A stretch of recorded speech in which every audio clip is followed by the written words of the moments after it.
Hello, I am Solaj Alfred. Welcome to the Hts Epoll. It's your opportunity to weigh in on the most pressing issues of the day. The National Workers' Union is calling for an investigation into the situation at the Royalton Hotel at Cap Estate, following the high number of COVID-19 positive cases at that resort. There are COVID-19 cases linked to the facility, with the government taking the decision to have infected tourists and workers isolated at the hotel.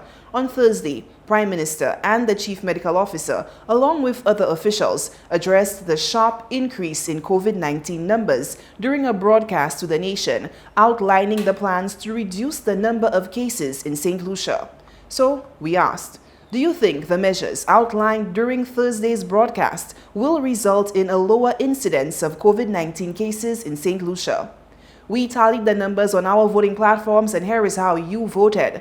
13% said yes, 87% said no.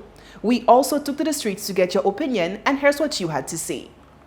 Hopefully, and this would be the best thing for us, for the government to get on top of things. This is a pandemic, it is affecting the entire world, and whatever we can do to come together, which is very essential, very important, come together and let us try and fight this thing together as a people, as a nation. That thing ain't going nowhere. But we need to understand that it's just like another dengue. It's just like it is a little more contagious. It's a little more dangerous. But at the end of the day, it's what we have to do. It is we that have to ensure that we do what is necessary to make sure that the figures are down. Also, the government have to allow the CMO, your point, let the lady do her job.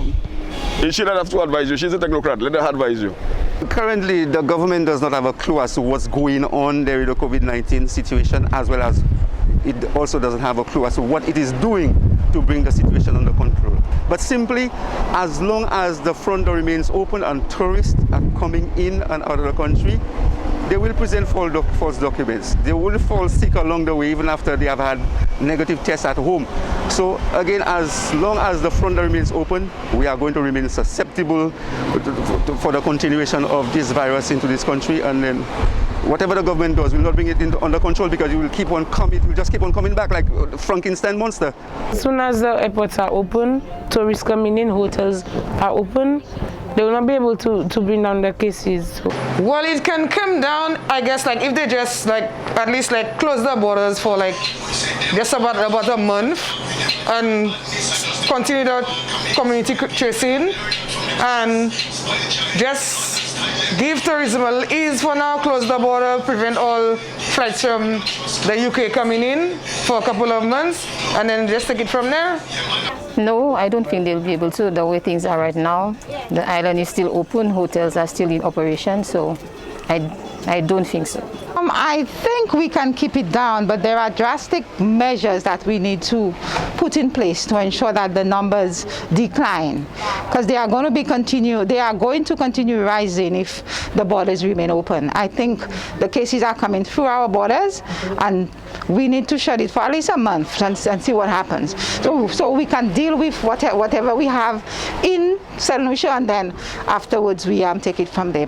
It's a kind of a difficult thing, because if the government put protocols in place to try and control it, and the people not adhering to the protocols, it's it's impossible, keep it under control. For that to be, everybody have to have one aim, everybody, the aim is just to keep it down, so everybody following protocols, everybody keeping rules and regulations, and then maybe that will help the situation.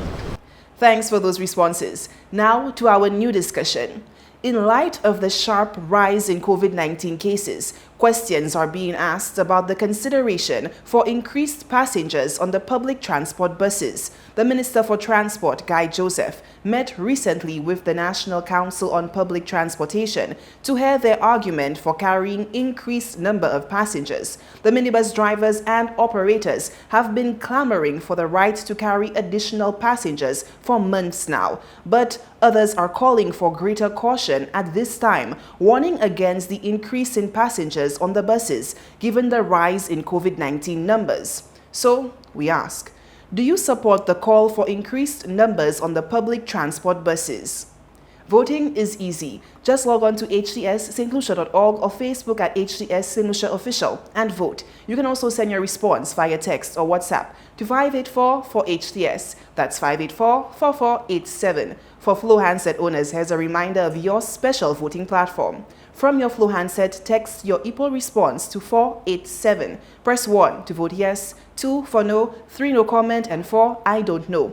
Join the discussion from your Flow device and get the opportunity to win weekly prizes. And our Epoll team is always on the go to get your responses as well. Watch the HTS News Force from 7 p.m. for the results and a new discussion.